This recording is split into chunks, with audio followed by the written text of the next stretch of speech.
دوستو، battle of کوزداق کو جنگ کوہ کوثر بھی کہا جاتا ہے۔ یہ جنگ 26 جون 1243 کے اناطولیہ کے ترکوں اور منگولوں کے درمیان کوہ کوثر کے مقام پر لڑی گئی تھی۔ یہ مقام آج کل شمال مشرقی ترکی میں پایا جاتا ہے۔ اس میں منگولوں نے ترکوں کو شکست دی اور سلجوق سلطنت کا سراج بکھر گیا۔ دوستو، جنگ کی تفصیل بیان کرنے سے پہلے مختصر تعارف جاننے کی کوشش کرتے ہیں۔ 11 صدی عیسوی میں وسطی ایشیا کے مسلم ترک قبائل جنگجوؤں نے بازنطینی سلطنت کو شکست دے کر دوچار کیا۔ بازنطینی سلطنت کو رومن ایمپائر بھی کہا جاتا ہے، جس کا دارالحکومت قسطنطنیہ تھا، جسے استنبول کہتے ہیں۔ ترکوں نے بازنطینوں کو شکست دینے کے بعد سلجوق سلطنت کی بنیاد رکھی اور اناطولیہ پر اپنا پرچم لہرا دیا، لیکن وقت گزرنے کے ساتھ ساتھ سلطنت سلجوق کو منگولوں سے خطرہ لاحق ہونے لگا تھا۔ یہ دور چنگیز خان کے بیٹے اوغدائے خان کا تھا اور اوغدائے خان منگولوں کا بادشاہ تھا۔ سلطنت سلجوق کے سلطان غیاث الدین کیکسرا نے منگولوں کے کمانڈر چورما خان نویان کے ساتھ ہاتھ بڑھاتے ہوئے اسے اخراجات تحسین پیش کی، لیکن منگولوں نے نہ صرف پیشکش کو ٹھکرا دیا بلکہ سلطان پر دباؤ ڈالا کہ وہ ذاتی طور پر منگولیا جائے اور سخت شرائط مانتے ہوئے وہاں کے داروغہ منگولیہ سلطنت کے آگے ہتھیار ڈال دے۔ سلطان نے منگولوں کی شرائط ماننے سے انکار کر دیا اور یوں سلجوق کی سلطنت پر جنگ کے بادل منڈرانے لگے۔ 1243 میں منگولوں نے سلطنت سلجوق پر حملہ کر دیا۔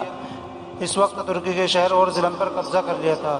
سلطان نے فوراً اپنے ہمسایہ سلطنتوں سے مدد طلب کی تاکہ وہ منگولوں کے حملے کا بھرپور جواب دے سکے۔ سلطان کی درخواست پر سلطنت ٹریبزون نے فوراً لبیک کہتے ہوئے اپنی فوج سلطنت سلجوق کے حوالے کر دی۔ اس جنگ میں عیسائیوں نے بھی مسلمانوں کی مدد کی، شانہ بشانہ لڑنے کا عزم کیا۔ جورجیا کے کچھ جنگجوؤں نے بھی سلطان کی مدد کی۔ اس جنگ میں منگولوں کی فوج کو سلجوقی فوج پر برتری حاصل تھی، جبکہ دوسرے جانب سلطنت سلجوق کے سلطان کیکسرو کو سلجوق کمانڈر نے حکمت عملی اپنانے کا مشورہ دیا کہ وہ منگولوں کی طرف سے حملہ کرنے کا انتظار کرے، لیکن سلطان نے اپنے کمانڈر کے مشورے کو رد کر کے منگولوں پر پہلے خود حملہ کرنے کا فیصلہ کیا۔ سلطان نے اپنے 20,000 کی فوج کو نئے تجربہ کار کمانڈر کے ساتھ منگولوں پر حملہ کرنے کا حکم دے دیا۔ منگولوں نے نہایت چالاکی کے ساتھ سلجوقی فوج کو گھیرے میں لے لیا اور سلجوقی فوج کو اب بھی شکست کا سامنا کرنا پڑا۔ زیادہ تر سلجوقی سپاہی مارے گئے تھے، جو بچ گئے وہ زخمی حالت میں تھے۔ باقی سلجوقی فوج نے جان بچا کر عافیت جانی۔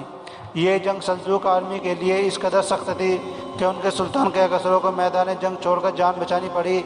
منگولوں کی فتح کے بعد انہوں نے سواس اور کیسری شہروں کا کنٹرول اپنے قبضے میں لے لیا۔ سلطان کیکسرو اناطولیہ چلا گیا، لیکن جلد ہی اسے منگولوں کے ساتھ امن معاہدہ کر کے انہیں رقم معین کر دی۔ جنگ کے خاتمے کے بعد سلطنت سلجوق کا زوال شروع ہو گیا اور وہی سب ہوا جو منگول چاہتے تھے۔ سلطنت ٹریبزون، جنہوں نے جنگ کے دوران سلجوق سلطنت کا ساتھ دیا تھا، اور اورمانیہ کنگڈم، دونوں بادشاہتیں منگولوں کے لیے رایا بن گئی تھی۔ اناطولیہ، جو کہ سلجوق سلطنت کا گڑھ تھا، وہاں پر منگولوں کا راج قائم ہو گیا۔ اس جنگ کے 3 سال بعد سلطان غیاث الدین وفات پا گیا اور بچی کچی سلطنت 3 بیٹوں میں بٹ گئی، جس پر منگولوں کا کنٹرول ہو گیا تھا۔ غیاث الدین کے ایک بیٹے کو قتل کر دیا، باقی 2 بیٹوں کو منگولوں نے استعمال کرتے ہوئے مسلم سلطنت عباس پر حملہ کر دیا۔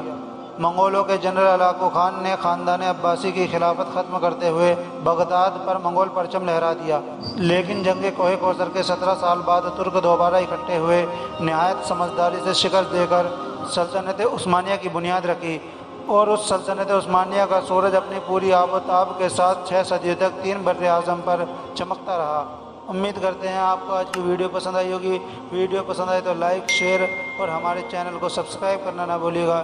پھر ملتے ہیں ایک نئی ویڈیو کے ساتھ، تب تک کے لیے خدا حافظ۔